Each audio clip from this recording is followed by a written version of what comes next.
Good evening, everybody, and welcome to Carving It Up Live right here on Twitter, as well as the Carving It Up YouTube channel and the Grid Network's YouTube channel. As always, I am Bryson Carver. Hope everybody had as fantastic a weekend as I had, because, listen, my finals prediction may just be going up in smoke as we are witnessing it happen night after night, or every other night after every other night, and could also include tonight. We could have an NBA champion crowned in Denver, with it being the hometown Nuggets potentially winning their first championship. But honestly, this weekend, the only thing that I really cared about, first and foremost, is that for 2 out of 3 days, I could say, thanks to my Boston Red Sox, The Yankees lose. I felt good. I'm not gonna lie, I know it's June. It was only the first meeting between the two, and Aaron Judge has been out. I understand that, but taking 2 out of 3 off the Yankees, especially last night in extras, thanks to my man Kike Hernandez. He has a knack for coming up with clutch hits. Always has since he's been in a Red Sox uniform. Rafi Devers just torched the Yankees as he has ever since he's been a Boston Red Sox for darn near a decade. So yeah, listen, I had a good weekend. Go Sox. Not sure we're going to make the playoffs this year. I certainly would be content with the playoff appearance, but we took that 2 out of 3 off Yankees. I can celebrate today a little bit.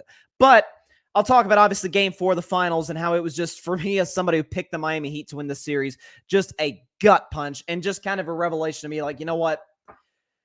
Denver's just better. I knew Denver, and I even vocalized on the show, even though I picked Miami. I said, I think Denver's a better team. It's just not by the margin that a lot of folks made it out to be. But that was, if there was ever a showcase of that, it was not Game 3 with the 30-point triple-doubles between Murray and Jokić. It was the other night on Friday. I'll talk about that. Obviously, I'll predict Game 5 at the end of today's show. Sucks, man. The NBA season could be coming to an end tonight. It's just, the year flew by. Also going to get into Saquon Barkley, apparently going to hold out a Giants training camp. I get Saquon's perspective, and I'll explain why later, but I also absolutely get the perspective of the Mara family in the front office for not doing so. I'll discuss that later in today's show. I'm on another host of topics. Chris Paul, potential landing spots. Very, very excited. Also, second topic, why Nikola Jokić might be having the greatest playoff run of any potential finals MVP ever. Not talking about any player in the history of the playoffs, because then you'd have to include LeBron's 2018 or AI's 01. Like, taking those out. I'm talking about guys who won finals MVP, and obviously if Denver wins it, it's going to go to Jokić unanimously, as it should. With a win tonight, what do I think that does for him, his legacy today, his legacy all time? I'll discuss that on today's show. We may want to make sure, put an emphasis on may have a special guest stopping by in about a half hour. Not hand to God, I'm not even sure it's going to happen, but we'll see. Of course, we'll start with Game 5, though, between Denver and Miami, and a game that was, for me, the anticipation coming into Friday night was as big as any game in this series. Because Game 1, you're like, okay, it's a feel-out game for both sides. Denver took care of business. Game 2, Miami responded the way that they were supposed to respond, stole home court. Game 3, Jokić and Murray were out of this world great. Jokić with a 30-20-10 game. Murray with a 34-point triple-double. Both were spectacular. Denver won fairly comfortably. And I said, coming into Game 4, I said, we've had 2 superstar players in the last 2 NBA Finals preceding this one down 2-1 with dealing with a lower body injury. And nobody thought that their team could win. I should say nobody. Many thought their team couldn't win the series. Giannis in 2021 was down 2-1 with a leg injury against the Phoenix Suns and dropped something. I forgot the number. It was like 26, 14, and 8, and had the second greatest block in the history of the NBA Finals on DeAndre Ayton to basically save the game. The next year, my man Steph Curry, down 2-1 with a sprained ankle, sprained foot, whatever it was, on the road in Boston, guarded by the Defensive Player of the Year that season, dropped 43 and 10. Again, both Giannis and Steph, again, led their teams to those Game 4 wins. Both guys went on to lead their teams to the title, both in 6 games. I said, okay, if Jimmy Butler is truly who folks say he is, and who I've said he is, religiously, playoff Jimmy. It's the game. These are the games. You got to validate that. And he didn't. This game for Miami, of the 3 losses at this point, this is by far the most gut-wrenching. Game 1, okay, Denver did what they were supposed to do, right? They got a ton of extra rest over Miami. It was rest, not rust, that came into play. Game 3, okay, yeah, Denver stole back home court, but it's not do or die. It's not, a do or die game. We have to win. Matter of fact, I feel like Denver kind of had to win that game in order to not allow Miami to get the upper hand. Jokić, for the first time, certainly in these finals, dare I say all playoffs long, had a, it's fine. He played okay. By his standards, okay is 23-12 with 4 assists. Again, the Heat only held him to 4 assists, similar to how they did in game 2. Was inefficient, 8 for 19 from the field, was in foul trouble most of the game. You'll take that if you're a Heat fan. Jamal Murray, while he was tremendous, he was like Jokić in terms of distributing the basketball and has been all series long. All 4 games thus far, folks. Jamal Murray with 10 or more assists. He's been spectacular. 12 assists for Jamal Murray, but 15 points on 5 for 17 shooting. So he couldn't throw in the ocean for the majority of the night. And you're like, okay. The super duper star for the Nuggets, Nikola Jokić, the star player, Jamal Murray, both play well below their standard. But then you have Aaron Gordon. Career playoff high 27, was on both ends spectacular. Could not have been better. I mean, we know what the lob threat he's been going back to his days in Orlando. Obviously, he was traded to the Denver Nuggets midseason about 2 years ago and has really kind of evolved into Denver's third best player. We've always thought it, I guess, just based off of salary and based off of expectations where he was drafted. We expected it to be Michael Porter Jr. He's been bad this whole, Michael Porter Jr. has been the weak link for the Denver Nuggets all throughout, and they've won in spite of him. Now, in fairness, he's done a good job on the boards. What do you have in terms of only had 3 rebounds the other night, but only played 23 minutes. And then he had Bruce Brown off the bench, 8 for 11 shooting, gave you 21 points. I've always been a big Bruce Brown fan of this show. I think he's a good 3-point shooter and a tremendous defender on the perimeter. Gets the likes of Vincent, Jimmy Butler, whoever it may be. On the other hand, speaking of Mr. Butler, he was efficient. I mean, 9 for 17, 25, 7 and 7. By no means is that a bad stat line. Jimmy played fine. Wasn't bad. Quite honestly, kind of played better than Jokić. But Miami didn't need fine. They needed Game 5 in 2020 against the Lakers. They needed that 40-point triple-double from Jimmy. I predicted, what was my stat line? What I said, I think it was 33, 8 and 7, which came close to the 8 and 7 in terms of the rebounds and assists. I said 33, 8 and 7 from Jimmy was what I thought he would give. I thought that, some of the Miami players, some of the shooters would shoot better for the field, especially from 3. Again, Miami number 1 in these playoffs in shooting the 3-pointer, 32% last night, or Friday night. I'm sorry, 32%. You see Miami keeps throwing the zone at Jokić. Again, they're asking him to score. He committed some really careless fouls on the defensive end of the floor that got him in foul trouble to start the fourth quarter. But again, it was Jamal Murray setting the other guys up. It was Bruce Brown knocking down open shots. KCP hit a dagger 3 with about 2 minutes left. You had Aaron Gordon all night, knocking down open looks, being a lob threat consistently for Jokić and Murray. That was as demoralizing a win as you could possibly, or a loss as you could possibly have for the Miami Heat. And as, oh my God, we stole that game if you're Denver. And sort of the flashpoint moment of the series. We're like, you know what? One team's just better than the other. There's nothing wrong with that. And listen, I said Denver was better coming in. I thought Miami would have the advantage in coaching with Eric Spoelstra. I thought they had the advantage in 3-point shooting, which we know this is a shooter's league today, ever since Steph Curry changed the game. And I thought the fact that Miami has numerous guys on their roster that not only have extensive playoff experience, but have championship experience, championship pedigree. Guys like Kevin Love, Kyle Lowry, Jimmy Butler, Bam have been to a finals. Again, people laugh at this, but the influence of Udonis Haslem still has its effect. They're just not as talented as Denver. Michael Malone, while not Eric Spoelstra, has coached a tremendous series through the first 4 games. And now Denver in a position tonight, obviously, are a 8.5-point favorites. Again, Tyler Hero, according to multiple reports, is going to try to play tonight. He's going to suit up. I don't anticipate Hero is going to have that much of an impact. I don't. I could see him being put out there to start the second quarter, see what he's got, maybe run a couple plays for him. But again, he broke his hand just 2 months ago. And I saw him in shoot around today. He doesn't look good. Okay, like the shooting motion doesn't look great. The hand still doesn't look all that comfortable. He's got a big wrap around it. I don't see Tyler Hero having that much of an impact. I could see him playing maybe 8 to 10 minutes. And once the Heat coach is like, okay, he doesn't. It's a last desperation effort. And I don't blame Miami. Your season's on the line. You might as well try it. If Tyler Hero is willing to say, hey, let's see how it works. Maybe I do play well. Maybe I am the boost that this team needs to try and steal a Game 5 winning, extend this series. Maybe. but I don't anticipate that to be the case. So I'll predict this game at the end of today's show. Here's what I will say, though. I don't think if the Heat win, Tyler Hero is going to have a whole lot to do with it. And I think if the Nuggets win, Tyler Hero is going to have a whole lot to do with that. Because every shot the Hero gets with an injured hand is a shot that Jimmy, Vincent, honestly, I'd have Tyler Hero shooting with a broken hand that I would Max Strus right now. He's shooting like 20% on open threes, for crying out loud. Gee whiz. Might have considered benching him.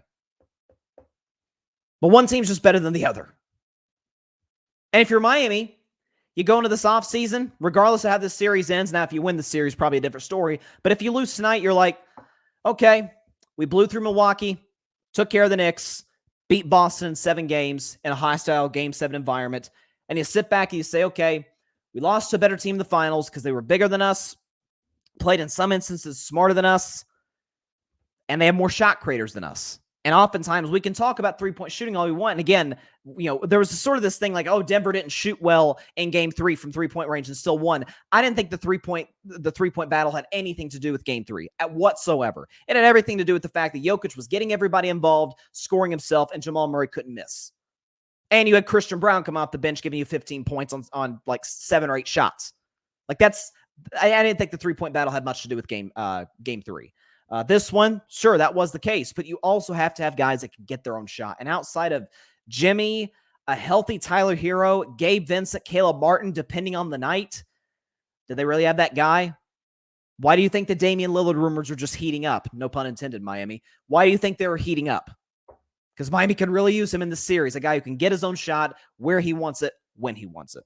So hats off to the Denver Nuggets.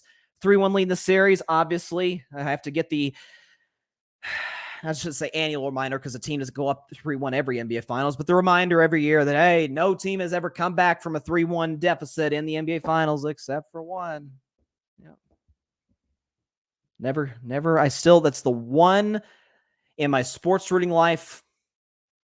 I'm a Warriors, Red Sox, Tennessee Vol, all Tennessee Vol sports. By the way, go Vols against Southern Miss today. Let's advance to the College World Series. And a fan of an undisclosed NFL team. I will reveal that after the finals, by the way, if you guys have been following the show. I said it came down to San Francisco and Pittsburgh. I've already made my decision. I'll just announce it once the finals are over. That's the one loss that still, as a fan, sticks with me to this day is Game 7, 2016. But I rationalize it with the fact that if we'd won Game 7, yes, would we have had the greatest season in the history of basketball? Sure. But would we have gotten Kevin Durant? Probably not. Now, if we would have, then it's even more devastating. It's like, man, we could have won 4 straight championships. That hasn't been done since the Russell Celtics. So, hey, you can't have it all, I guess, right? I'll take 4 in 8 years. Well, now it's going to be 4 in 9 years with whoever wins this series, and certainly that's increasingly looking like it's going to be the Denver Nuggets. Because I got bad news for Miami. LeBron James is not. He used to play for the Heat. Number 6 is going to be retired. Well, number 6 is already retired with Bill Russell, but an additional number 6 is going to be retired one day with LeBron James. LeBron is not walking through that door. Certainly a prime LeBron. A Miami 2013 LeBron is not walking through that door. So, not a great time to be a Heat fan or a Heat player. But one thing I do know about Miami, they're not just going to roll over and die. I don't see Denver just blowing this thing out and winning by 20. I don't see that. Could I see a comfortable Nuggets win? Sure. Could I see a close Heat win? I could see that as well. Like, I feel like 8.5 is a more than reasonable spread for this game. Okay, so obviously the best player in this series by a country mile has been Nikola Jokić. That goes without saying. He was the best player coming into the series and has only widened that gap as it's gone on. Jokić has been the best player, Jamal Murray too, and I'd say Jimmy and Bam are kind of tied for that number 3 spot. And then you go to Aaron Gordon, you go to guys like that. Here's what I don't think is getting enough attention in terms of the implications of these finals for Nikola Jokić. So I said coming in, I said, let's assume the Nuggets win the finals. Jokić plays great, wins finals MVP. And the debate was, where does this put him amongst the greatest centers of all time? I said, he's certainly not in the top 5 yet, because the top 5 guys, you're thinking about guys like Kareem, Shaq, what's his name? Bill Russell, all due respect to the late, great Bill Russell, Wilt Chamberlain, Hakeem Olajuwon. Like, Jokić is not in that class yet. Now, if he wins the championship next year, we're going to have to start talking about maybe Jokić and Hakeem. Now, Hakeem, far surpasses Jokić on the defensive end, but Jokić also far surpasses Hakeem on the offensive end. So you're going to have to start having a discussion in that regard. Plus, by the way, you'll have said, hey, Hakeem's 2 championships came when either Jordan was out of a league or was out of shape in the league. Jokić just came in the middle of Steph's prime, and he beat LeBron and KD to get there. Like, you'll have to start having those discussions. And obviously, of course, he has the 2 MVPs to Hakeem's. I believe Hakeem only has 1 league MVP. Here's what I don't think is getting enough attention.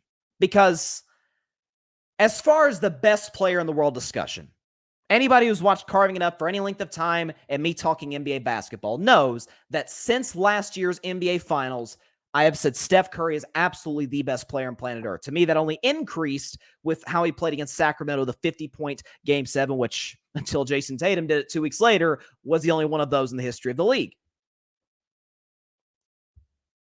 But you guys know, when it comes to best player on the planet, I am I'd say 75-80% of that for me is the old song from the great Janet Jackson, "What have you done for me lately?"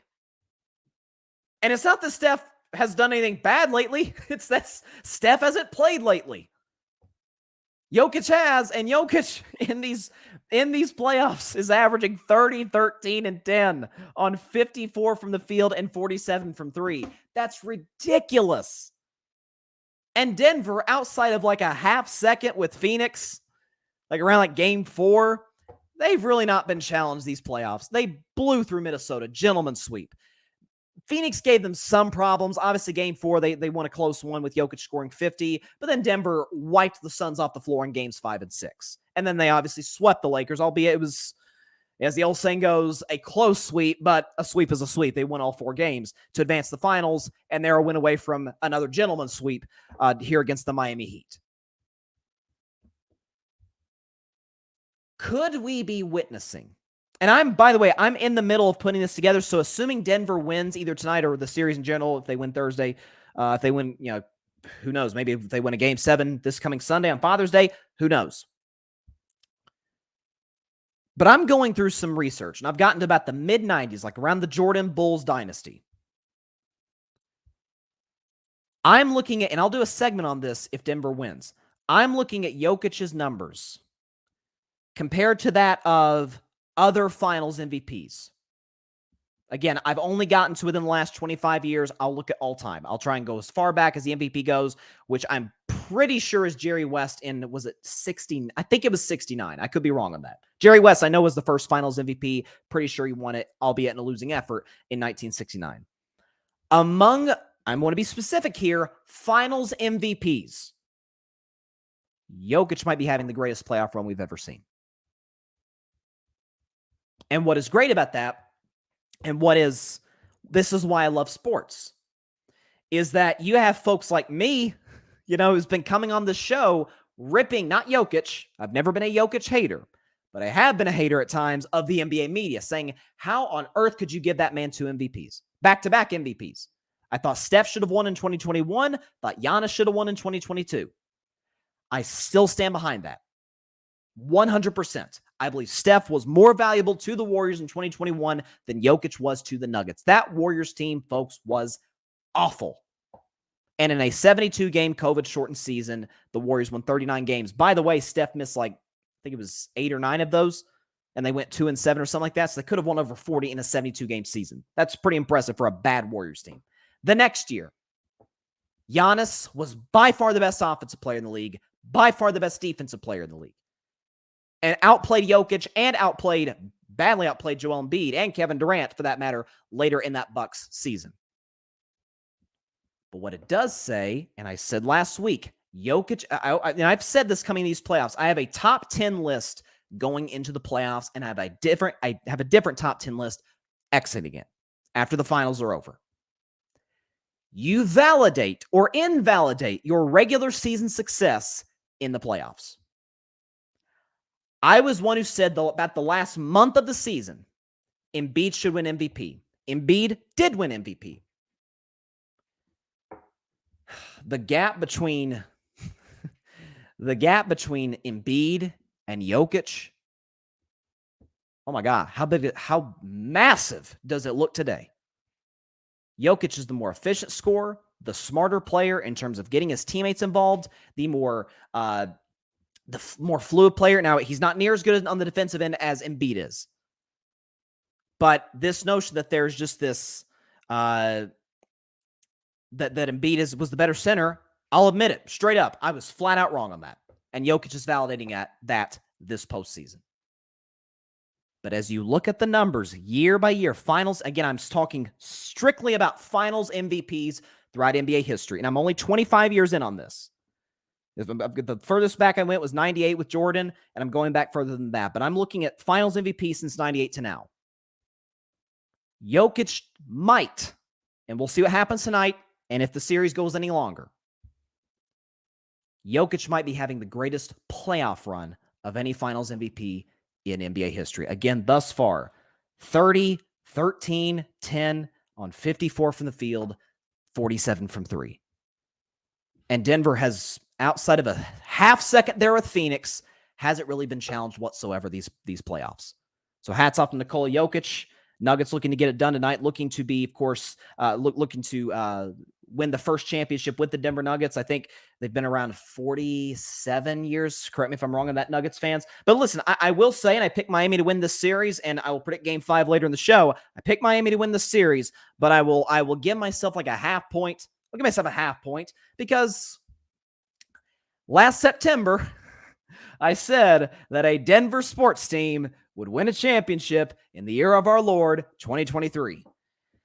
Wasn't who I thought it was, but I'd be sort of half right if the Nuggets win tonight or win on Thursday or Sunday. It just won the Denver Broncos. I don't know. By the way, can I say this too, that I'm getting a little, I don't love, maybe it's just because I'm a Warriors fan and we've been kind of the NBA's dynasty for the last decade. I'm not loving this whole dynasty talk. It feels like there's a little bit of dynasty talk with the Nuggets. It's like, well, first of all, they got to win this series, which is looking increasingly likely they will. But let's let this thing marinate. Can they be a dynasty? Absolutely. Basically, all of their star players, or all their key contributors, I should say, are all in their primes. Jokić is like 27. Murray's around that same age. Aaron Gordon is young. Bruce Brown is young. Now, they're going to have to pay a lot of these guys, but yeah, and they're well coached. They play in a Western Conference that, quite frankly, I don't think is that good today. I think the East far surpasses the West right now. So, I don't know. Yeah, Denver's definitely going to be around a while. I think Dynasty is a little premature. Now, if they win this year and next year, well, then that's a more than worthy discussion. Okay, so, by the way, it's looking like we're going to have the special guest that I was teasing later in the show, but I do want to do this segment beforehand first before we get to our next guest. I just want to do this quick segment before we get to him. So, Saquon Barkley, according to, Saquon Barkley is going to be skipping Giants training camp until he gets a new contract extension. Or not extension. He's not officially signed the franchise tag until he gets, obviously, the long-term deal that he wants. And he said verbatim, he said, I'm not looking to reset the market, so any reports that say that are false. That is not what I'm looking to do. And we'll see how that negotiation goes. This is we like to take sides on stuff. This is, honest to God, a situation where I can see both sides of it. I've said for years on the show, for running backs, I totally get that position more than any position in the NFL, including quarterbacks who are obviously the most important position. I absolutely understand holding out 100%. Because running back is not only the one position where you get basically one big contract if you're good, but also it's the last unprotected position in the NFL. You can't hit receivers the way you used to. You can't hit quarterbacks the way they used to. Heck, there's even rules protecting kickers and punters. Running backs, you can hit them however you want, as long as they're not a pass catcher.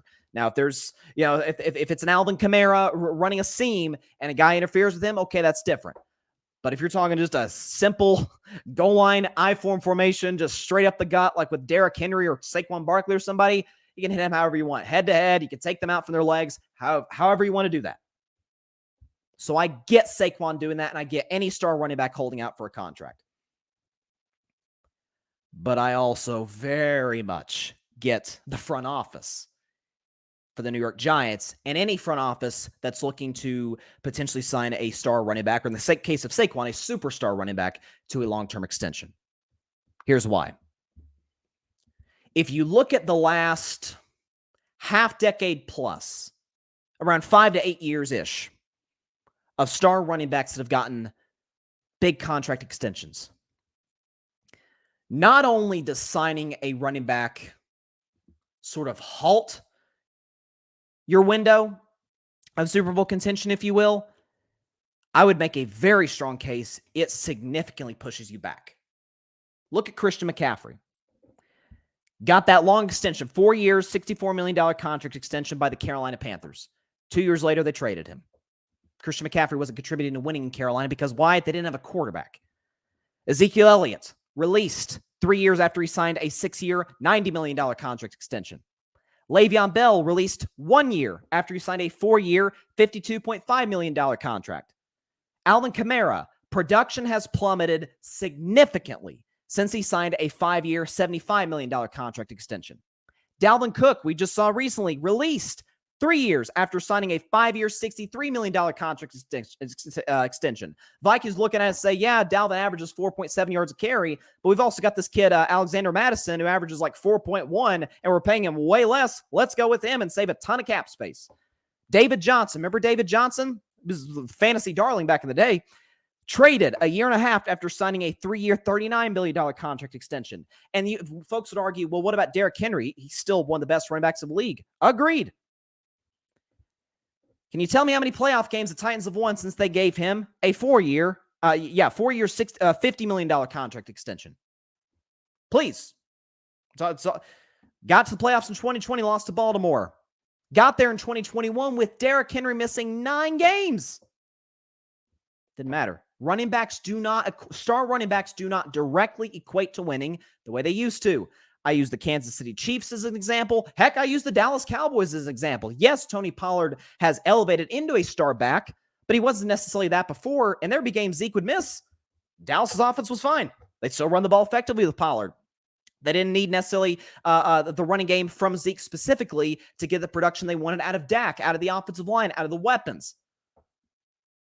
So I get Saquon holding out 100%, but the notion that the Giants have to pay him, not really. Now, does it make any sense whatsoever that they gave Daniel Jones the contract extension they gave him? No. I didn't know 15 touchdown passes could get you basically a 4-year contract that's going to pay on average $40 million a year. Didn't know it gave you that. But yeah, it's I don't get it. I don't get why the Giants would pay him. Now, if there was a team that maybe wanted to make a trade, franchise tag him, I consider it. But running backs do not equate to winning in 2023 in the NFL. Star running backs don't. As a matter of fact, when you pay them, they actually hold you back. That's just what the data says. Don't get mad at me. Just get mad at what the contracts say and what the data says. Whew. All right. Get off my soapbox. Okay. So, looks like we've got the previously stated special guest in the building tonight, looking to hear his thoughts on these finals and another a long range of NBA topics. Would you please welcome the host of the All Even podcast, the co-founder of the Grit Network, the man, the myth, the legend himself,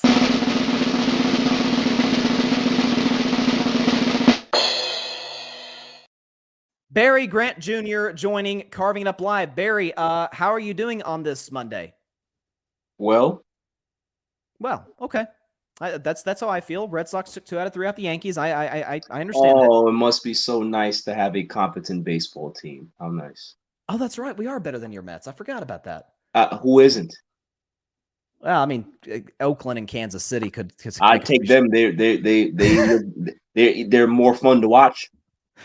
Well, Oakland's won like 5 straight, so yeah, good for them. Okay, so to these NBA Finals, though, which has been, again, Game 4 I talked about to start today's show was just a gut punch for me as somebody who picked the Heat because Jokić plays his first subpar game of the series. Jamal Murray, while he was excellent in terms of getting other guys involved, shot a bad percentage from the field, only 5 for 17. But you have guys like Gordon, you have guys like Bruce Brown step up, KCP knocking down big shots. What was your takeaway from Game 4 and through the first 4 games of the series in totality?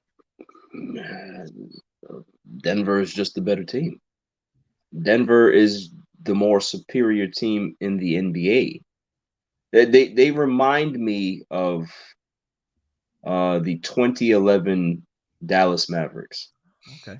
The Dallas Mavericks back in 2011, when you look at that roster, You say, okay, they got some good veteran pieces and stuff like that. This team doesn't really have much veterans, but we're talking about just the depth that they had, right? Where Dirk is the guy, but you had JJ Barea, you had Jason Kidd, you had Sean Marion, you had all of these guys that contributed. And when Dirk didn't have a great game, JJ Barea would come off the bench and have 29. Jason Kidd would have a solid game. Sean Marion would have a solid game. Jason Terry would play well. Like you had all of these guys that you couldn't really deal with, right? So you would have a great game plan for Dirk. You have a great game plan for somebody else. Somebody else will have a big game. Dirk will struggle. Somebody else will have a big game. They beat the Lakers. They beat all the good teams getting to the finals that year, and then they upset the Heat. And remember, the Heat won the first 2 games of that series, and then they won the next 4.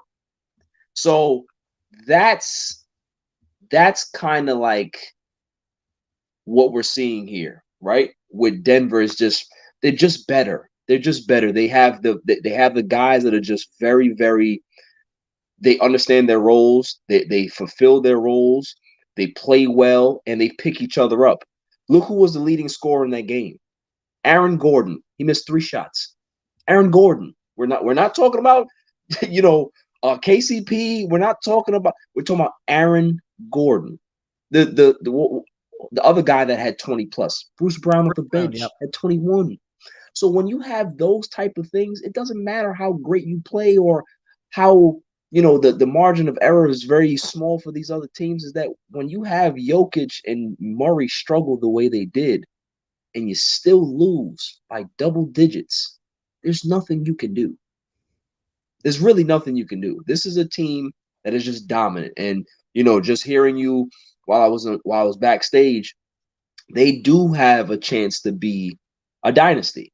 We're not going to say that, they're going to be a dynasty. You have to see it. You got to see it play. But I think if you look at it within the next 4 years, I can see Denver getting to 3 finals in those 4 years. I can. Sure. So, they're just built very, very well. The pieces work. And, they're making trades. I've never seen a finals trade made before. They're still trying to make trades to try to get more flexibility in regards to getting some more younger players on this team and keeping that roster together and stuff like that. They're going to be around for a while. I remember when the Lakers beat them in the bubble in 2020, I was like, this team is going to be around for a while. You know what I mean? And everybody was criticizing them. It just wasn't their time. In the subsequent years that followed after that, it's their time now. So that's what I took away from it. Is that it's just Denver's time. And Denver's done as well of a job as any team in basketball in building around their superstar, building around his strengths. Got shooters everywhere. You've got, obviously, we know Jokic is. I don't think he's as bad defensively as he gets criticized for, but he's by no means like a defensive stalwart, like as I mentioned earlier, like a Joel Embiid. So that's why you trade for a guy 2 years ago from Orlando, Aaron Gordon, as you mentioned. That's why you bring in Bruce Brown, who I think is an excellent, one of the better guard defenders, on-ball guard defenders in the NBA. Again, Michael Malone, one of the better coaches. So yeah, I'm with you. I could absolutely see them. Who they remind me of a little bit? They remind me of Detroit a little bit. Now Detroit had a different brand. But they had a good culture, good coach, good. Now, obviously, Jokic is much better player than Chauncey was. But in terms of building around the star player, getting to the finals, and being there the final stage, hats off to them. As for Jokic, I've talked about, and I said coming into the series, I said, my view, because a lot of folks said, okay, he's already the best player. I said, I think I need to see him win a championship first in order to solidify himself in that spot. It's becoming harder and harder to argue anybody else, be it Steph, Giannis, LeBron, Luka, or KD. Do you think with the championship tonight or in the series, do you think he puts himself at that number 1 spot? I mean, you know what it is, Bryson, is that I think we have this conversation every year, right? We did it with Steph last year. We did it with Kawhi Leonard after he won his championship in Toronto. We didn't do it with LeBron. We did it with KD when he won his championship. So we're always a prisoner of the moment, right? Jokic is a great player. It's great. But his situation is ideal for his success. This is a great team. He's a great player on a great team. So salutes to him. Am I going to say that he's the best player in the world? I would still. I still like Steph. I still like Giannis. But if you want to have a conversation about it, yeah, you can. I mean, he's up there. He's definitely up there. He's a great player. So anybody who says that, I'm not gonna really fight them on it. If that's your stance, if that's anybody else's stance, then it's a valid point to make. He's a great player. He's a really great player. But it's that best player in the world is very, very cyclical. Like, you know what I mean? It just changes. It's a revolving door. Somebody else comes that has a great run next year, in the finals, we're gonna have the same conversation about them. So, Jokic has solidified his spot as a top 5 player, regardless whether he's 1, whether he's 2, whether he's 3, 4. He's somewhere there, and I think that's good enough for me. I'm not really bogged in regards to who's going to be number 1 or not, because Jokic doesn't even care. He cares about the championship, and that's all he cares about. So, that's what I love about him too. Like he's. You see these post-game interviews, and he hates talking about himself, loves talking about his teammates. Like it seems genuine. It's not like this forced humility. Like it seems genuine. So hats off to him. And he's a ball player, man. He doesn't care about any hardware except the Larry O'Brien. That's all he cares about. And salute to him.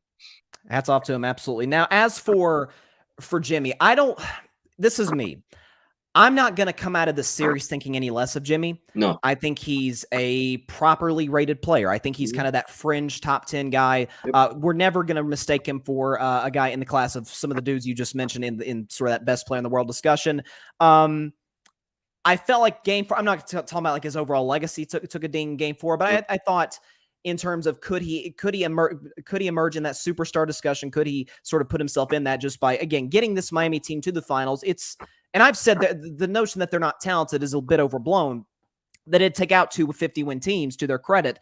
Right. But I felt like that if they were to tie the series, if they were to push an excellent Nuggets team to the brink, I'm like, okay, you're going to have to start talking about Jimmy and that sort of maybe 8th, 9th best player in the world discussion. How do you feel about Jimmy as these playoffs have gone on? Obviously, I think the ankle has played some factor since the Knicks series. What's your thoughts on Jimmy through the playoffs and through these finals? My opinion of Jimmy hasn't changed. He's a self-made man. He wasn't highly recruited. Nobody ever looked at him as a star in any particular destination that he came up with in regards to basketball coming up before he got to the NBA. And he's made himself into the player that you see now. So, the expectation for Jimmy, he's exceeded all expectations. Playoff Jimmy is a thing. He understands that he doesn't need to be a regular season dynamo. He can be able to average 21, 22 points a game, make sure that his team and everybody is getting prepared and everybody has a chance to shine. Look at the guys that have stepped up in these playoffs. That's a testament to the coaching. That's a testament to the style of play that they play. That's a testament to Jimmy Butler in regards to getting the trust and developing these guys the way he plays basketball. He plays with heart. He shares the basketball. He's very inclusive in regards to being a teammate. So my opinion of him hasn't changed. I think what you're seeing is a guy that has carried this team all playoff, and he's kind of ran out of gas a bit. And listen, we have to give Denver the credit, right? Absolutely. Denver is a great team. They're a very, very highly rated defensive team. They're not slouches. So if Jimmy is struggling against a team like this, they've made other people struggle as well. So we have to give more credit to Denver than we're actually saying that Miami couldn't do the job. Denver's a really, really good team.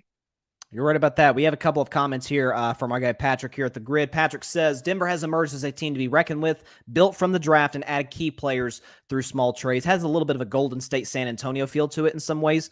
He also says, can we say that Jokic is the best player from the draft class of 2014? No question about it. At least in my view. I would put him over Embiid. Do you have any? You know what it is, man? It's Embiid. Embiid had the better season, right? Yeah, sure. People have to stop poo-pooing Embiid. It's very hard to be the guy when you don't have a Jamal Murray, right? If Embiid had a trustworthy sidekick or number 2, I think Embiid. Now I'm not going to make excuses for him because he does physically break down as the season goes on. But Jamal Murray is a really, really good player. Oh, absolutely. And Jamal Murray to me is better than James Harden. Jamal Murray is better than any number 2 guy that Embiid has ever played with. So that matters, right? You give Embiid a Dame Lillard, then we can have another conversation. You give Embiid somebody that you can really rely on, because there's no bigger choke artist in NBA history in regards to the playoffs than James Harden. So people are going to look at Embiid and look at him. It came up short again. Yeah, okay. I think his team and his management in the front office came up short for giving him what they gave him. Just saying. I mean, outside of Harden, though, I think that's a pretty good Sixers roster. I mean, now is Tobias overpaid? Sure. I don't know. Maxey is emerging. Yes, I will give you Maxey, right? I will give you Maxey. PJ? Give me somebody else. PJ? No. So you're a PJ hater. No. I'm not a PJ hater, but he's not somebody who you're going to rely on offensively to get you through a playoff series. So that's what I'm talking about. Like when you look at Denver, you look at Philly, look at the offensive weapons that Denver has. I'm not arguing the offensive weapons that Philly has. That's not my argument. It's not from necessarily a winning perspective with Jokic and Embiid. It's the fact that even last year, and I can tell you as a Warriors fan watching that first-round series against Denver, Jokic started out playing horrible the first couple. Yeah. Games 4 and 5, he got whatever he wanted. That game 5, he had darn near 40. Yeah. Embiid tends to have a little James Harden, not as bad as James, but to kind of slowly fizzle out late in these playoff series and break down physically. Jokic now, I agree. Do that. I agree. I think, and that's why I believe that Embiid, if he decides to stay with the Philadelphia 76ers or he's trying to angle out, he needs to find somebody who's going to be an alpha dog like him, right? So James Harden is not that guy, right? Jokic is a very humble guy, but his game is an alpha game, right? Jamal Murray, he's very boisterous. He talks a lot of garbage, right? But he has an alpha game. So that they complement each other on the court. Embiid needs to find that. And I think you're going to see him possibly crack through and get to a finals. Will he win a championship? I have no idea. But I think, the comparison of Jokic and Embiid, it's, obviously if you want to put in Jokic here, I have Embiid right here. Like, what I'm saying? Their skill sets are very, very unique. Jokic is like, he's the slow version. I call him Turtle LeBron, right? Like he's the slower version to Braun. He has some bird in him. Embiid has a unique skill set as well. They're very unique players, man. So I don't necessarily, it flip-flops for me who's better and who's not. Embiid has had great 3 years. So has Jokic. Jokic is going to end up winning a championship and a finals MVP. Embiid's still searching for his. So I'm glad you mentioned LeBron, and Michael Malone will probably get mad at us for bringing up LeBron's name, during the NBA Finals. But he needs to get over himself. I know we talk about anybody with the Nuggets, man. He just right. He might mention LeBron at the parade, man. Like, get over it. Bro. He might. Like, you guys are Denver Nuggets. People love you in Denver. You're not a national story. It's just they're gonna be one of those teams. They're gonna win the championship, and then by Friday, it's going to be what's next, the draft or whatever is next. Kind of like Milwaukee 2 years ago. Yeah, exactly. Milwaukee won the championship, and people were just like, okay, on to the next. Like it's sorry, but not sorry. That's just the way it is. When you're not a primetime place like Golden State or the Lakers or New York or someplace like that, you're not going to be in the national headlines that long. It's just not going to happen. The reason I brought LeBron's name is because I just wrote this down the other day, and I'm glad you brought this up. Because I saw this, and you mentioned us being sort of prisoner of the moment. Is Jokic the best offensive player in the league? I don't think so. Yeah. He's certainly in the discussion. I would give him that number 1 spot, but the folks are saying that a lot because of his ability to get those involved. He's obviously averaging a high number of assists, always have. Here's my question to you, because you're a bigger LeBron fan than even I am, and I think he's the GOAT. How come we never mention LeBron in the best offensive player in the world discussion when he was averaging not quite the assist numbers that Jokic was, but darn close? I was thinking about that. I was like, wait, that didn't make sense. You know why? Because there's this public. LeBron is the most polarized athlete in history. Like, it's not even close. Yeah. So is either people going to like him or people hate him. There's never people that are in between with LeBron James. The reason why you don't hear that enough is that when LeBron James does do great things, they say, "Oh well, he's supposed to do that. He's the best player. He's supposed to be the best player. But and then when he fails or he comes up short, oh well, the great LeBron. He's never going to win, and no matter what he does, he can average 55 at age 50, right, or age 40, and it won't be a thumb. Like people won't talk about it because what he's doing at age 38 has It's never been seen freakish. before, right? Yeah. But yet people still will downplay it.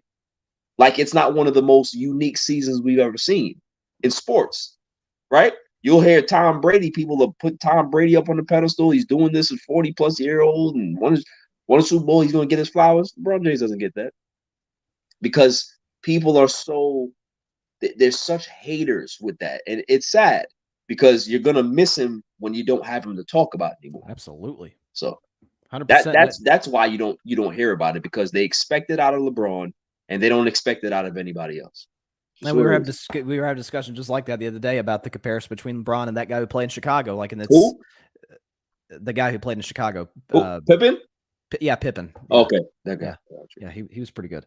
All right, so I actually did want to ask you though about the Lakers because I never got a chance to have you on the show after they lost the Western Conference Finals. My take has always been that I don't think this is an offseason to necessarily panic if you're the Lakers. Again, I think now would I consider, and I've said for 2 years, would I consider moving AD for a potential Damian Lillard, make him sort of your number one offensive option with LeBron getting up there in age, make Mo Bamba your starting center, bring back a JaVale McGee as your backup. I think in order to get size, that's what I would do. Now, will you be as good defensively? No, you won't. Anthony Davis is one of the best defensive players in the world, but you're not going to get that up and down. I mean, listen, I call him Coin Flip Davis for that very reason. Listen, the meme that you send me all the time, it makes me laugh every.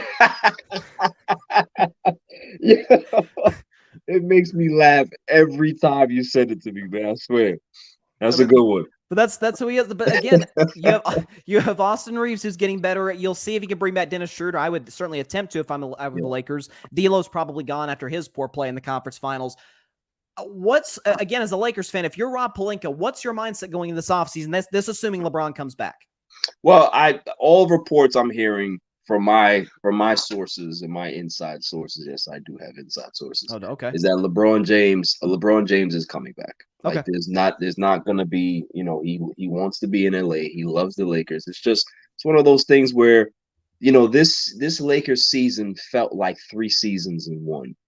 Like there's so many things happened that you would really think that 2 or 3 seasons passed, right? You start off with the whole Westbrook drama of what's going to happen with that. The team struggles. You got a new head coach. People are talking about how bad Rob Pelinka is. People are talking about how they don't trust Jeannie Buss and she needs to step up and be more of a vocal leader as the owner of the team. The deadline comes. They get brand new players. They go on this run. Oh, excuse me. Go back before that. LeBron James. I was going to say, yeah. LeBron James goes on the scoring record. He ends up, taxing himself, getting hurt. He's out for a while. They make trades.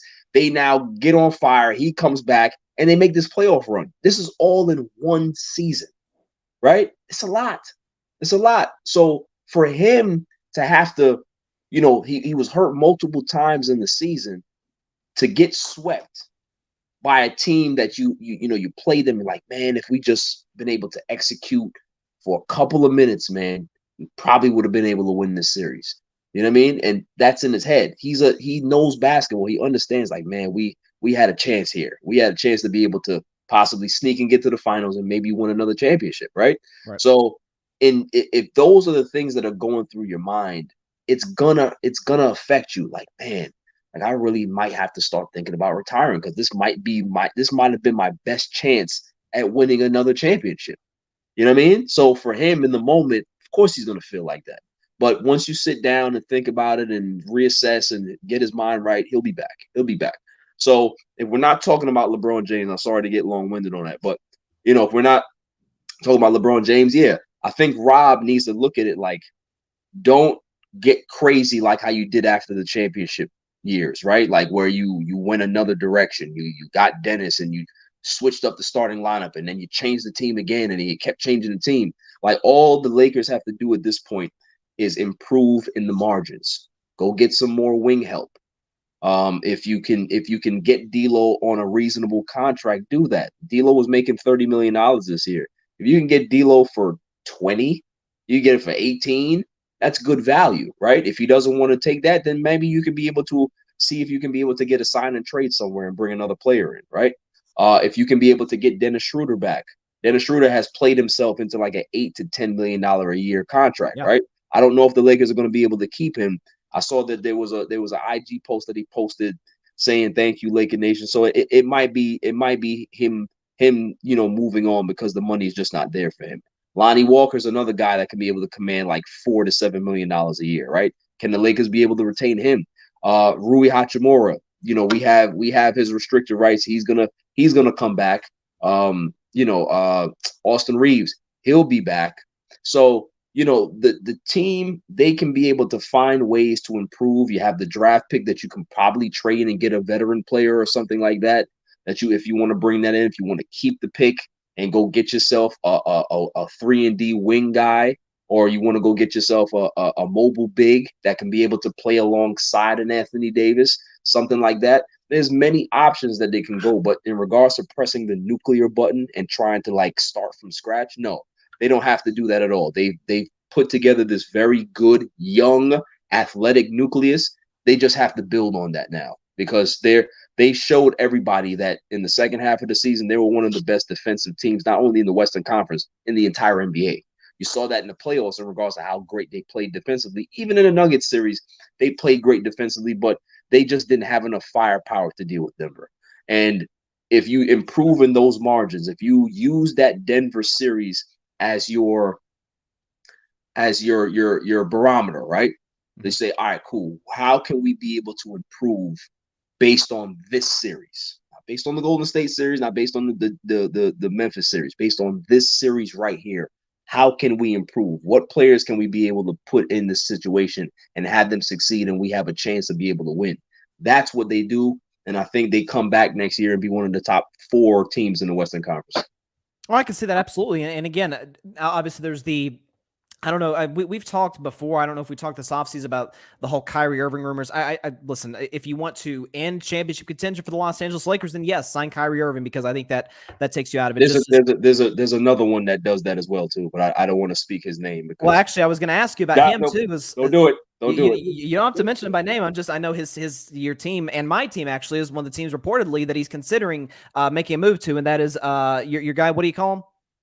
Black Cat Paul. Black Cat Paul, yeah, Black Cat Paul is reportedly considering the Warriors, Knicks, Lakers. Now, I said on Instagram the other day, I'll say on today's show that I'd be fine with bringing Chris Paul in, but on a massively reduced salary and coming off the bench. Now, would I take Chris Paul over Jordan Poole? I take you over Jordan Poole, Barry. So it doesn't matter.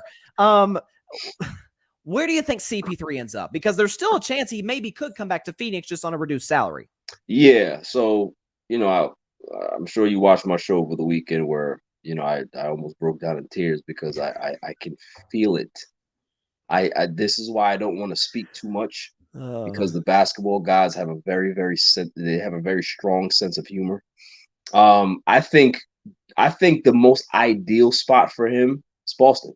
I agree. I think Boston works because when you look at that Boston team, I've said it for about 4 or 5 years now. However long Tatum has been in the league with this particular group, right? Marcus Smart is he's not a championship point guard. No. And you should not be putting Marcus Smart in that situation to help you win, right? That's the problem, is that they don't have a natural true point guard. You put a Chris Paul there, you can be able to have Chris Paul put the same numbers up and have some decent backups behind him in regards to, because you don't want Chris Paul playing 30 plus minutes anymore. You want him to anywhere between 25 and 30. You can be able to have that Boston team have balance now instead of having a Marcus Smart who's never been an efficient offensive player. You look at his numbers, he barely shoots over 40% for his career. He's had years where he shot in the 37%, 38%.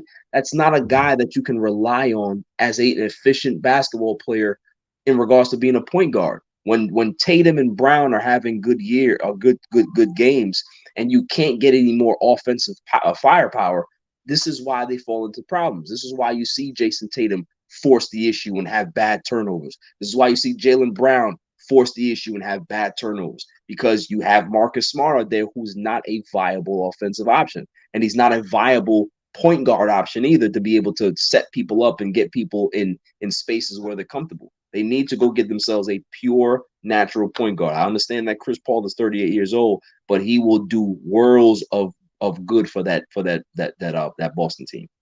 And also something too, I think that's a big reason, by the way, that they traded for Malcolm Brogdon last year. And Correct. he's more comfortable coming off the bench. And he's a very different player than Chris Paul. He's a better three-point shooter the whole bit.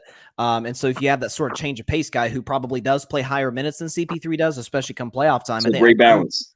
I'm with you. Great balance. I think it makes all the sense in the world. Finally, because you're going to be on the Grid NBA Draft live reaction show, I guess next week, you, me, Mike Guido, who's kind of our draft guy, is going to send us, I'm sure, a massive scouting report one day or another. I saw the report today that the New Orleans Pelicans are reportedly considering making a deal with the Portland Trailblazers to get the number 3 overall pick, and assuming everything goes through, take Scoot Henderson, who you're really high on, with the number 3 pick. From New Orleans' perspective, from Portland's perspective, because obviously there's the Dame situation going on alongside of that.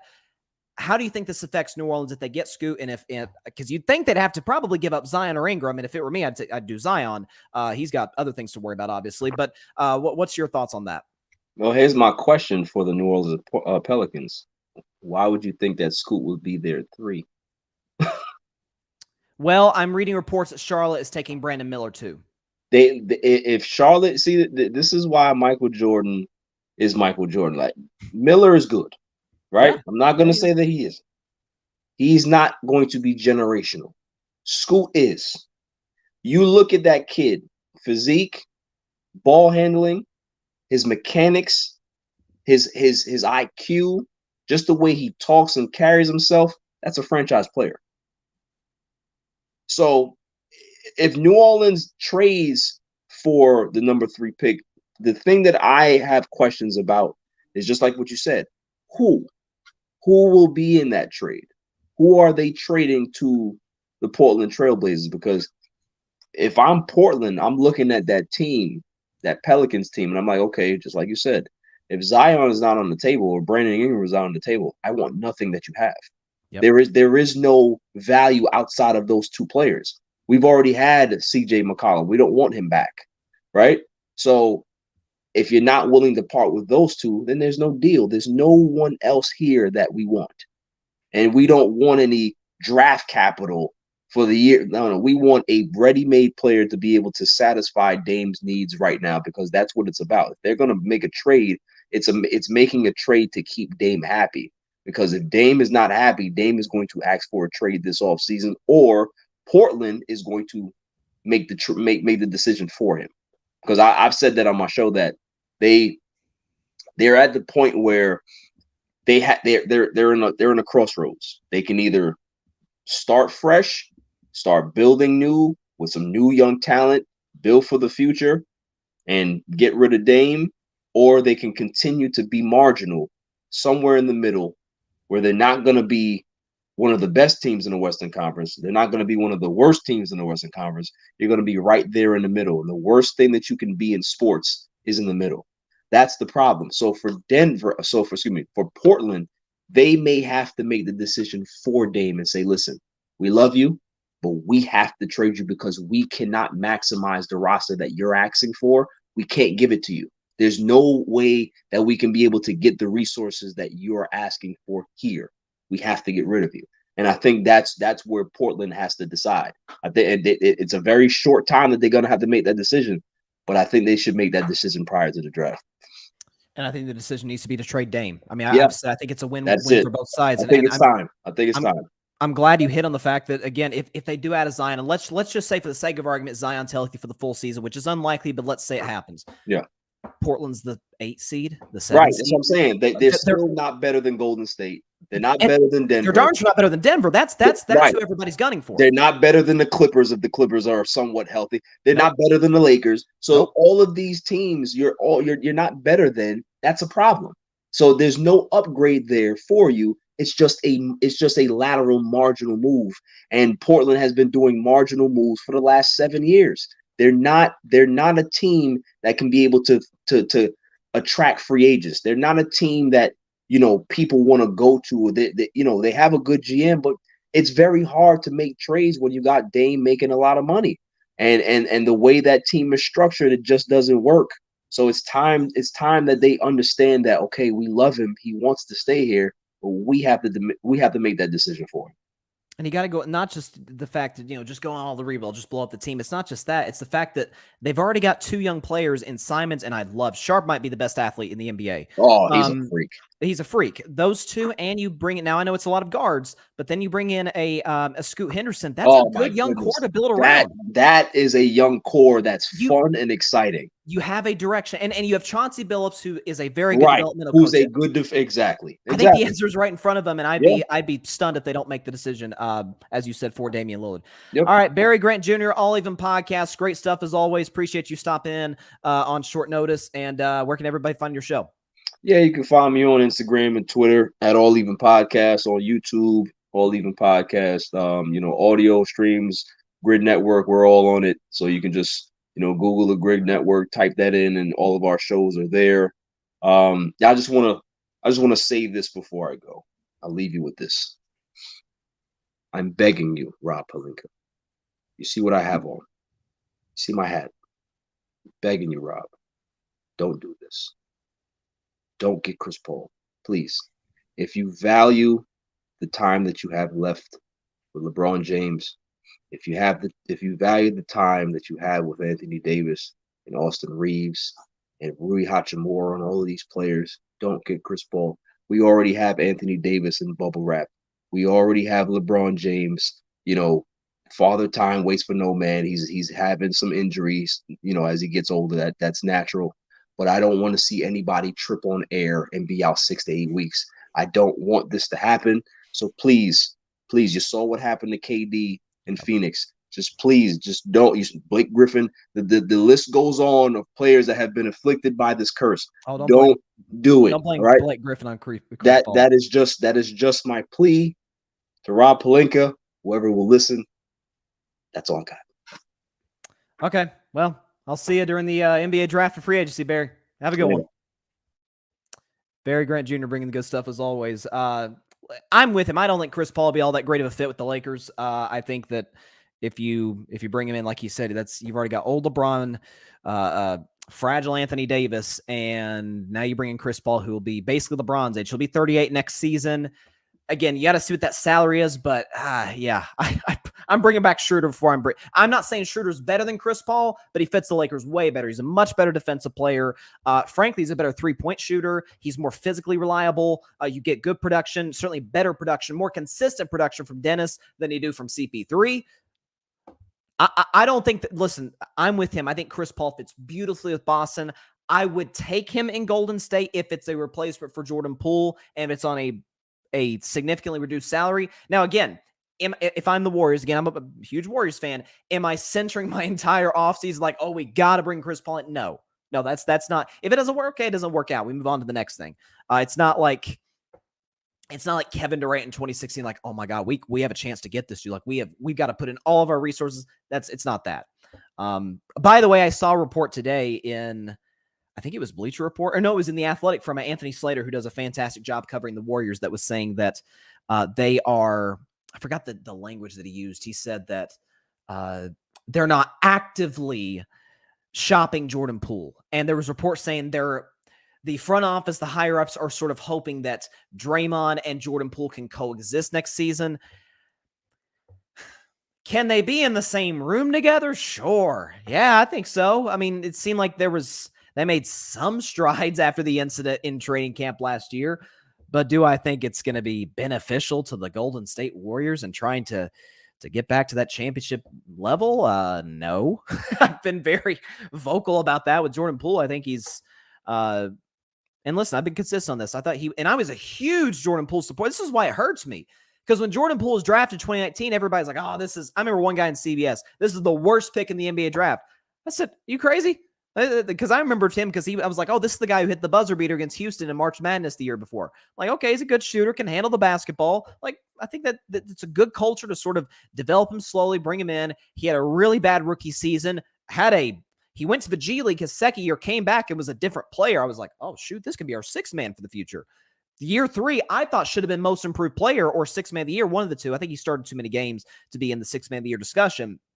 And then he gets the bag. I was all in favor of that at the time. But once he got the bag, I don't think necessarily his skills diminished. I don't think he just automatically became a worse basketball player. Jeff Van Gundy pointed this out during game. I'm like, I totally agree with this. When Jordan Poole takes shots in rhythm, within the Warriors offense, he's not trying to do too much with the basketball. He did average 20 a game this year. But when he's trying to show off his cool handle for House of Highlights, and he dribbles it off of his foot into the lap of somebody sitting courtside, or he's taking fall away shots out of bounds with 10 on the 30-foot three-pointers falling out of bounds with 10 seconds on the shot clock. Well, then yes, Kerr is going to take him off the floor in a game 4 in which he scores a grand total of 0 points. So yeah, and again, I think you can get more value for Jordan Poole than you'll get with Jordan Poole. Because if there's anything the Warriors need to address, it's 2 things, and I've said this ever since the season ended. Can they win a title with the core of Steph, Draymond, Klay? Yes. I think Klay playing bad in the playoffs is an anomaly. He did, after all, lead the NBA in three-pointers made and was a much better player. We could say, they won the championship last year. Klay was way better this year than he was the year he came back from the Achilles. Way better. Just in every way, shape, or form, offensively and defensively, and in terms of shot making. I mean, when Steph was out, both injuries, Klay stepped up big time. He had some 40-point, 50-point games, kind of carry the Warriors offensively to some really big wins for playoff seeding. And so at the end of the day, it's build around those 3, but do what you used to do. Bring in veterans, bring in guys on the vet men, guys like Leandro Barbosa, Sean Livingston back in the day. A couple of years ago, it was Otto Porter Jr., it was Nemanja Bjelica, it was Gary Payton, who's fortunately still with the Warriors for the next 2 years. Build it around veterans. The starting lineup's fine. Starting lineup's really good. Steph, Klay, Draymond, Wiggins, it's a tremendous starting 5. But building around, it's the bench, it's the young players. And you've got to get some size. The Lakers bullied the Warriors in that game 6. Not just in that game 6, all throughout the series. Even if Golden State had beaten the Lakers, Denver would have done the exact same thing, and even more so. Jokić is getting whatever he wants against Miami, and Miami at least has Bam. I love Looney, but Bam's a better player than Looney is, and he's eating Bam's lunch because he ate Anthony Davis's lunch. I mean, what are we talking about? Anthony Davis is one of the best defensive centers in the league, maybe the best defensive center. He's better than Rudy Gobert, I'll tell you that much. And Jokić got whatever he wanted against him. Golden State's got to get bigger. Now, I'm not saying I'll just get a bunch of trees in there and just hope that counters Denver. No, there's got to be a strategy behind it. I would love to. I suggest this for the Lakers. I'll suggest the same for the Warriors. I'd love a reunion with JaVale McGee. JaVale McGee's a lob threat, great in the pick and roll, which Golden State's running way more than they used to now with Steph Curry, and he's solid defensively. He's a very good shot blocker.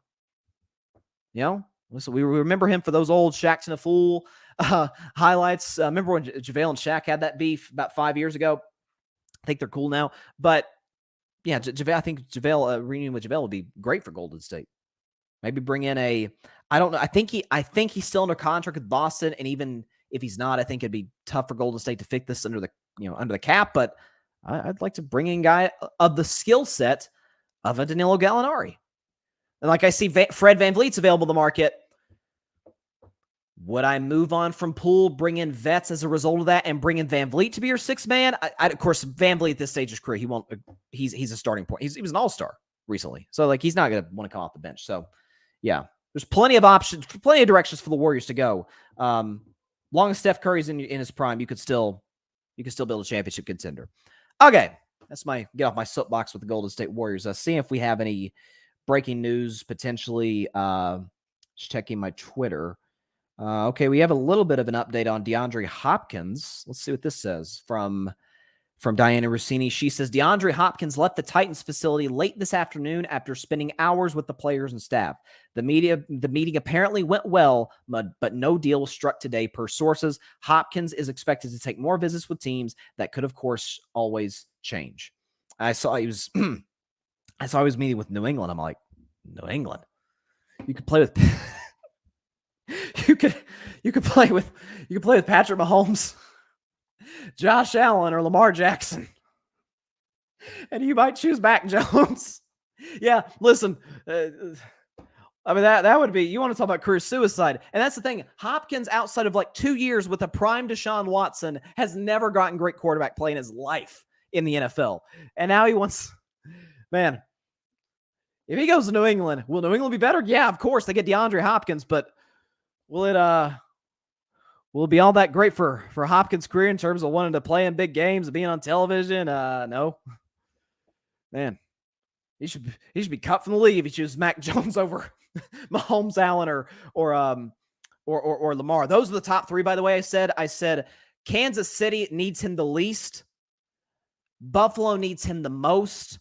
Baltimore, it's a healthy medium where they could definitely use. I mean, who couldn't use DeAndre Hopkins? But you pair him with Odell. You pair him with, I think Zay Flowers is going to be so good in the NFL. I think he's a great fit with Baltimore. And you've got Mark Andrews, and Lamar's in for the long haul, and you got J.K. Dobbins, and you got a great offensive line, and you got a great defense. Like, Baltimore, to me, is a top 3 team in the AFC next year, if Lamar is healthy, and that's the question. And there's a lot of candidates for that threes. Obviously, Kansas City is the team to beat, but you have to talk about. I'm not that high on Buffalo coming into the season. I really like Jacksonville, really like Baltimore. So we'll see. There's some really good teams. Denver, I don't think is going to be a championship contender, but as I've said for the last couple weeks, Russell will be better next year. Russell cannot possibly be better or be worse than he was this past season, not just with Hackett gone, but with Sean Payton in. Sean Payton makes every quarterback he pairs up with better. So I think Denver will be a playoff team this year. They may steal a playoff game, but I don't think they're a title contender. By the way, Tim McMahon just tweeted, Eric Spoelstra on Tyler Hero. It's all hands on deck. We're going with our normal rotation, and we'll see how things play out. Okay, so that sounds to me like, okay, Hero's going to dress. If things get out of hand, we'll bring him in. Like, if Miami opens this game, and I'm like literally a minute away from starting my prediction breakdown game 5. If Miami wins this game, or not wins this game, I'm sorry. If they say they go up 10 points going into the second quarter, let's just say that for the sake of argument. Do you bring Hero in? Like, it's kind of like, if it ain't broke, don't fix it. Yes, there's the potential reward of, we bring in Tyler Hero, he plays great and extends the lead, but he's also a liability defensively. And with that broken hand, how effective is he going to be, not just in terms of shot making, but off the dribble as well? Because that's also what makes Hero such a good offensive threat. If you're down 10, I mean, yeah, you might as well try bring Hero in, but it's all going to be dependent. What I read from that with Spoelstra, it's all going to be dependent on how this game starts for the Heat. So I think it's appropriate. Let me go down here and get the background music. Turn it down a little bit. Hang on here. Let's get the background music going for predictions for tonight's Game 5 of the NBA Finals. All right, so in tonight's Game 5, we could have an NBA champion crowned. I wish I didn't, outside of Denver Nuggets fans, think I speak for all NBA fans saying I hope the series that doesn't end tonight. Certainly, most series, you don't want to see it end this early, but that very well could be the case. Denver Nuggets could win a title tonight. They are big 8.5-point favorites. My graphic here that I'm going to show when I make my predictions says Denver minus 8.5. The line has actually went down to Denver minus 8. It was up to Denver minus 9 earlier in the day, so I guess the Tyler Hero return has some impact on that. I don't know. But listen, as I said earlier in today's show, and I'm glad Barry brought up the fact that, look, some of this, Miami not playing well in Game 4 despite Jokić having a subpar game and Murray not shooting well from the field. Some of it's just Denver's deeper, bigger, longer than the Miami Heat are. And some of this is Eric Spoelstra. This is why he's playing Hero tonight. He's sort of running out of horses. I mean, at this point, I would take Tyler Hero over a Max Strus who's shooting 20% on wide open threes. That's a stat I saw from ESPN yesterday that made me want to throw up as a guy who picked the Heat. It just really upset me. But here's what I'm looking at. If there's any team, especially in the NBA Finals, there's any team that's, if they lose, going to go down swinging, it is these Miami Heat. And look, remember 2020. Now, I get that was in the bubble. That wasn't, now, had that game not been the bubble, it would have been in Los Angeles. But remember in the bubble, Lakers went up 3-1 in 2020 over the Heat. We're thinking, okay, Lakers, it feels meant to be. They gentlemen swept the Blazers, gentlemen swept the Rockets, gentlemen swept the Nuggets. It's only right that they gentlemen sweep the Miami Heat. Like, they're better than Miami. LeBron was been amazing. AD's been amazing. They're going to take care of Miami tonight. And I remember watching that game. It was one of the wilder final games I've seen. Jimmy Butler literally puts Miami on his back, drops a 40-point triple-double. It actually is the game where you see the meme where Jimmy is just dead tired, leaning over like the railing behind the basket, is just exhausted because he had just gotten fouled on a play. And Miami, by the skin of their teeth, despite LeBron, I think LeBron also had a 40-point triple-double. Skin of their teeth, survived Game 5, but then just got it handed to them in Game 6, and the Lakers won the championship. Could I see that happening? I could.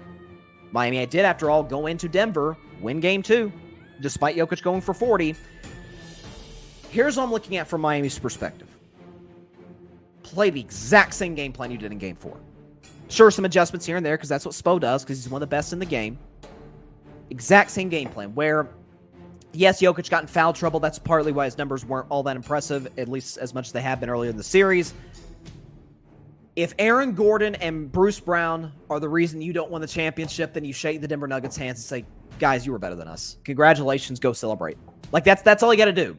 But I'm rolling with the formula that won me Game 2. I'm rolling with the formula that defensively put you in a position to try and win Game 4. I'm going down swinging with that. So we'll see what Bam does one-on-one against Jokić. Again, Jokić didn't play well by his standards in Game 4.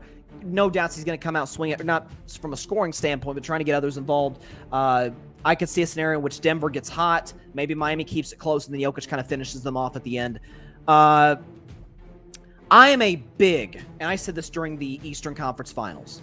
Remember, I picked the Celtics to win in 7. And then after Game 3, when the Heat went up 3-0, I said, and I went on this show and issued a genuine, heartfelt apology to the Heat fans, to the Heat organization, and Heat culture as a whole. I said, I believed in you since February when nobody thought you could go anywhere. I said, you are absolutely a championship contender, even more so than the Philadelphia 76ers. I think it's safe to say that materialized into what it is today. They are, after all, in the NBA Finals. And I said, going into that Game 7, when Boston tied the series up, I said, okay, you could say I'm in a win-win scenario, but I'm also in a lose-lose scenario more so. If I pick Boston, I will have been right on the money with Boston in 7. But I also will have totally went back on my apology to the Heat and went, actually, no, I was kidding. I'll go with the Celtics anyway. If I pick Miami, I ditch pick integrity entirely.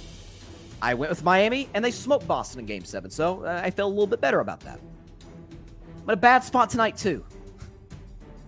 Honestly speaking, am I confident that the Nuggets are going to win Game 5 tonight and win the championship? I'm very confident. But do I believe in pick integrity? With every freaking fiber of my being. I will go down with the ship. I will take the Miami Heat to win tonight's game 109-108. Jimmy is going to have his best game of the series. He's going to need guys like Duncan Robinson and Gabe Vincent and Caleb Martin to step up for him. Bam is going to have to fight his hardest against Nikola Jokić, and they're going to have to pray to God that Denver misses open shots. Well, they don't have to pray that Michael Porter misses open shots. He's done that all series.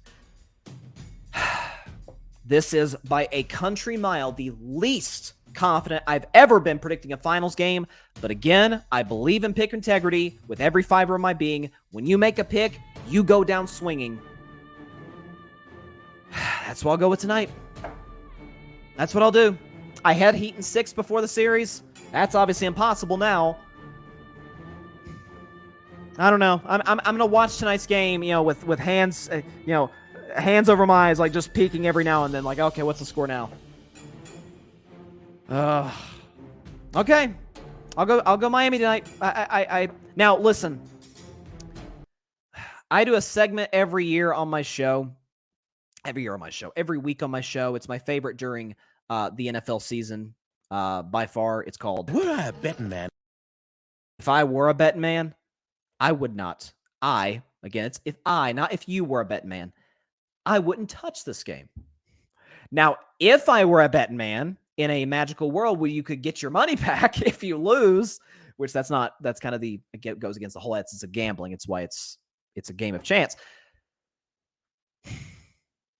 I would take Miami +8. I would. Because even if Denver wins tonight, I do think Denver is going to win close if they do win.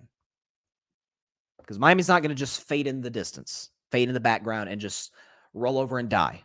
Could they in Game 6 after, kind of like 2020, where they expend all their energy into trying to prove the world wrong and win Game 5, and then they just get rolled in Game 6? Sure. I mean, Denver has won, like, what was it, 5 straight? Yeah, Denver's won 5 straight road games. No reason they couldn't win 6 straight if it goes to Game 6.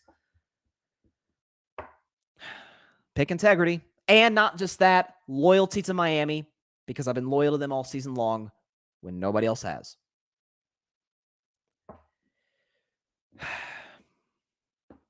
Heat 109. I have no confidence in this. Nuggets 108. I hope I'm right, and I certainly hope we have a Game 6 just for drama's sake. We'll see. We'll see. I'll be talking about Thursday. I will say this, though, in all seriousness, before I get out of here. I will be on IG Live after the game is over tonight, whenever the game ends at 11 o'clock. I may, it depends on where I'm doing. It depends on whether or not Denver wins or not, because I'll want to watch the trophy ceremony, all that, see the finals MVP is. It's going to be Jokic if they win. But watch all that, then go on IG Live. So stay tuned for that. It'll be after the game ends. If Denver wins, it'll be after the trophy ceremony. And then I'll go on IG Live later tonight to react to the game, react to the series in totality. So be there for that. Follow me on IG at Carving It Up Podcast to see the live. All right. I really hope I'm right on this, but I have a really bad feeling that I'm not going to be. That is all the time we have for today's show. Appreciate everybody stopping by as always. Be sure to catch Carving It Up Live on Thursday at 6 p.m. Eastern, 3 p.m. Pacific time on Twitter, as well as the Carving It Up YouTube channel and the Grid Network's YouTube channel. And be sure to like, share, comment, and take 2 seconds out of your day. Hit that big red subscribe button. It helps the channel grow exponentially. And be sure to go subscribe to the Grid Network. That is GRYD, the Grid Podcast Network, here on YouTube and any and everywhere you get your favorite podcasts, be it Apple Podcasts, Spotify, iHeartRadio, Google Podcasts, any and everywhere you get your favorite podcasts. And we'd be really touched and pleased if Carving It Up is among one of your favorite podcasts. It would make me feel good in here. It would make my day, actually, if you listened. Okay. I got the Heat tonight. Got the Heat by a single point. Even if they don't win, I'll take Heat +8. I'll go with that. Have a great evening, everybody. Enjoy the game tonight. I'll see y'all on IG Live when the game is over, or if Denver wins, when the trophy ceremony is over. God bless you all. Peace out. Oh, by the way, call your local state representatives and senators. Demand change for gun violence. We got to do better on this, guys. Come on. Thanks so much for watching the show on YouTube. Be sure to click that big red subscribe button and go check out the other clips and full shows of Carving It Up Live. Have a blessed day.